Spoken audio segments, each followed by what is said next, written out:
تفسیر ضیاء القرآن جلد نمبر 3 16واں پارہ بسم اللہ الرحمن الرحیم سورہ طٰہٰ آیت نمبر 77 وَلَقَدْ أَوْحَيْنَا إِلَى مُوسَىٰ أَنْ أَسْرِ بِعِبَادِي فَاضْرِبْ لَهُمْ طَرِيقًا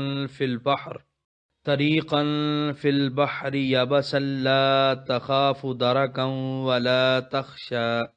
ترجمہ: اور ہم نے وحی بھیجی موسیٰ علیہ السلام کی طرف کہ راتوں رات لے چلیے میرے بندوں کو مصر سے، راہ میں سمندر حائل ہو تو عصا کی ضرب سے ان کے لیے سمندر میں خشک راستہ بنا لیجئے، نہ تمہیں پیچھے سے پکڑے جانے کا ڈر ہوگا اور نہ کوئی اور اندیشہ۔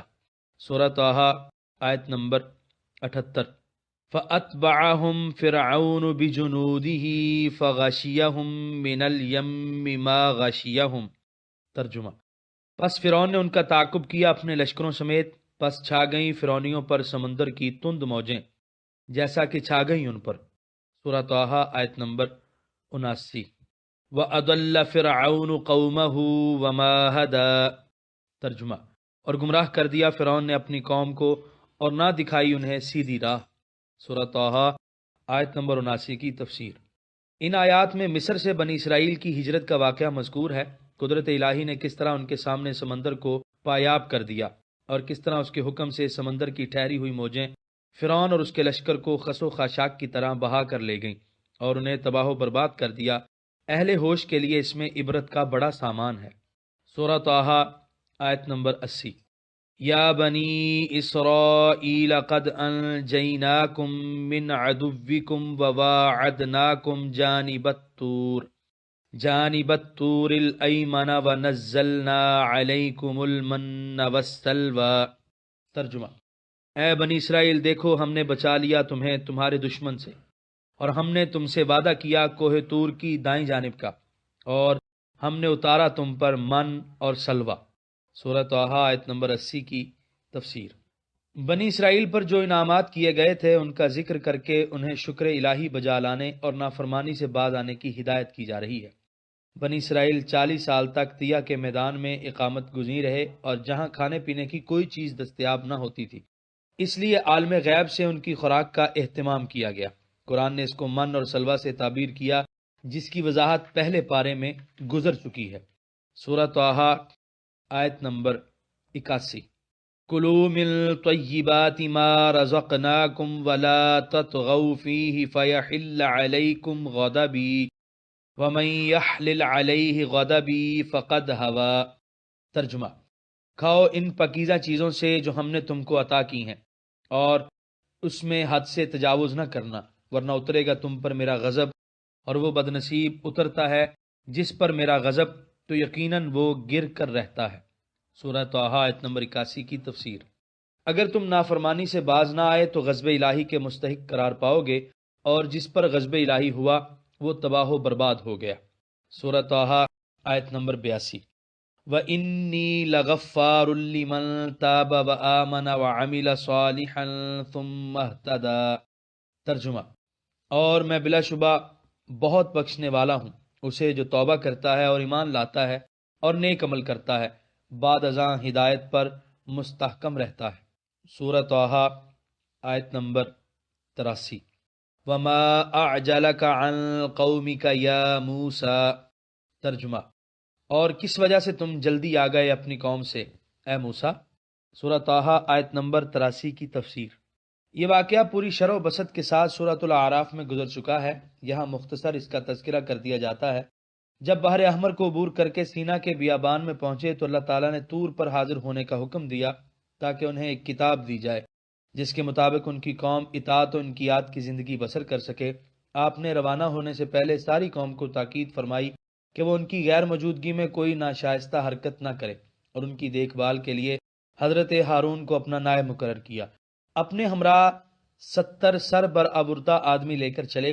جب طور کے نزدیک پہنچے تو شوق ملاقات نے بےتاب کر دیا، ساتھیوں کو پیچھے چھوڑا اور خود جلدی سے مقام مقررہ تک پہنچ گئے۔ جاتے ہی ارشاد ہوا اپنے ہمراہیوں کو پیچھے چھوڑ کر اتنی جلدی کیسے چلے آئے ہو؟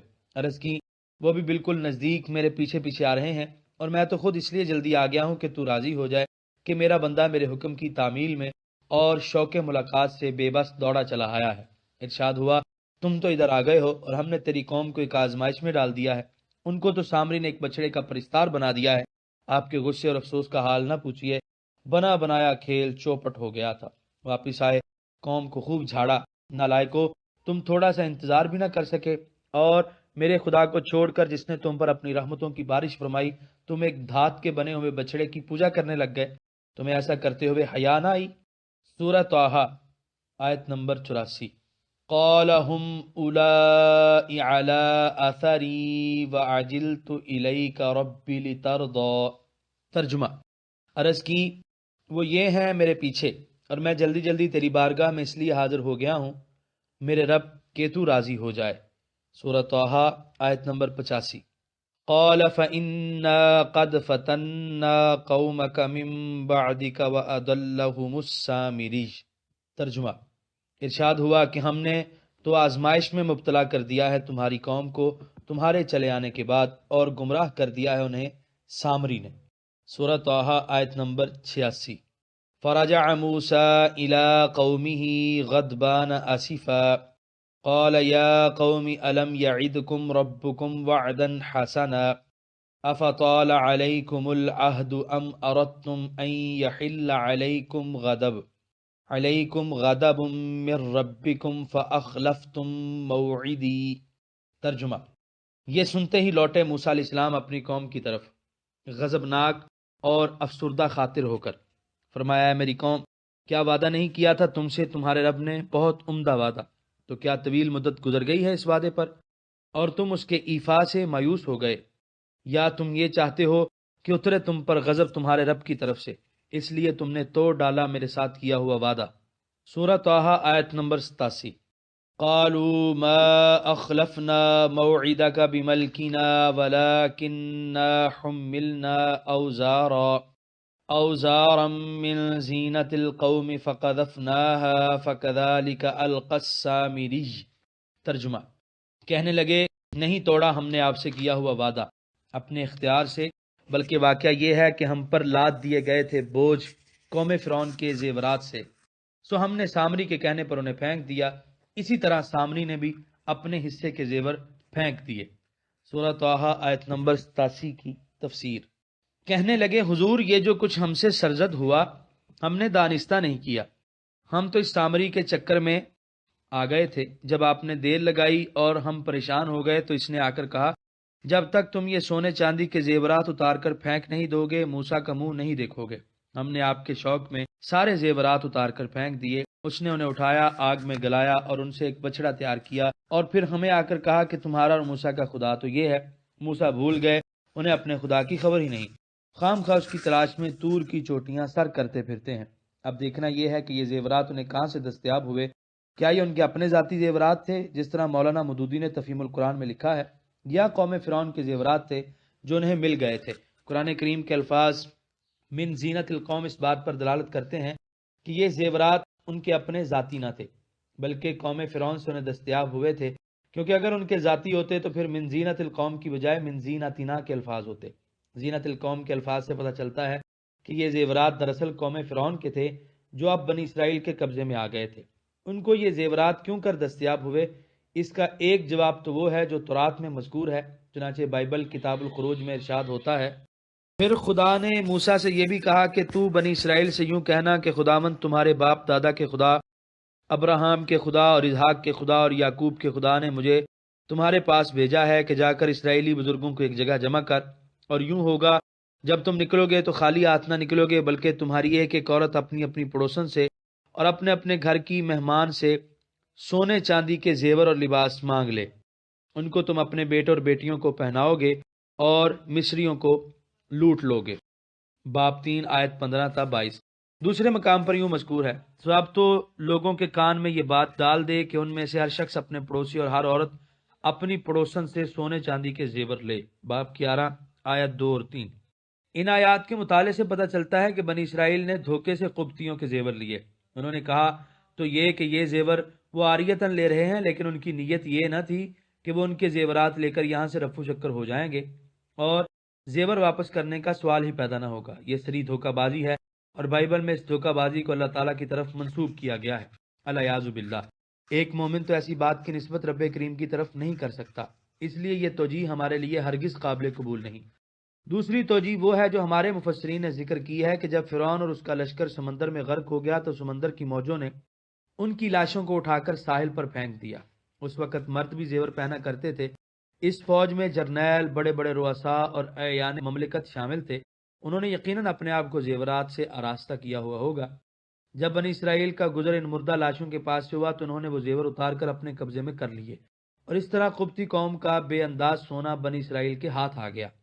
چنانچہ علامہ قرطبی لکھتے ہیں، انہیں اوزار بوجھ اس لیے کہا گیا کہ وہ مال غنیمت تھا اور مال غنیمت ان کے لیے حلال نہ تھا، اس لیے وہ اسے بوجھ تصور کرتے تھے، ورنہ سونے کے زیورات ہوں اور اپنے ہوں یا حلال طریقے سے حاصل ہوئے، وہ چاہے کتنے وزنی ہوں انہیں کوئی شخص بھی بوجھ خیال نہیں کرتا۔ مجھے یہی توجیہ زیادہ صحیح معلوم ہوتی ہے۔ سورہ طٰہٰ آیت نمبر 88۔ فَأَخْرَجَ لَهُمْ عِجْلًا جَسَدًا لَهُ خُوَارٌ فَقَالُوا هَذَا إِلَٰهُكُمْ وَإِلَٰهُ مُوسَىٰ فَنَسِي۔ ترجمہ: پھر سامری نے بنا نکالا ان کے لیے بچھڑے کا ڈھانچہ جو گائے کی طرح ڈکارتا تھا۔ پھر سامری اور اس کے چیلوں نے کہا، اے فرزندان یعقوب، یہ ہے تمہارا خدا اور موسیٰ کا خدا، پس موسیٰ بھول گئے۔ سورہ طٰہٰ آیت نمبر 89۔ افلا يرون الا يرجع اليهم قولا ولا يملك لهم ضرا ولا نفعا۔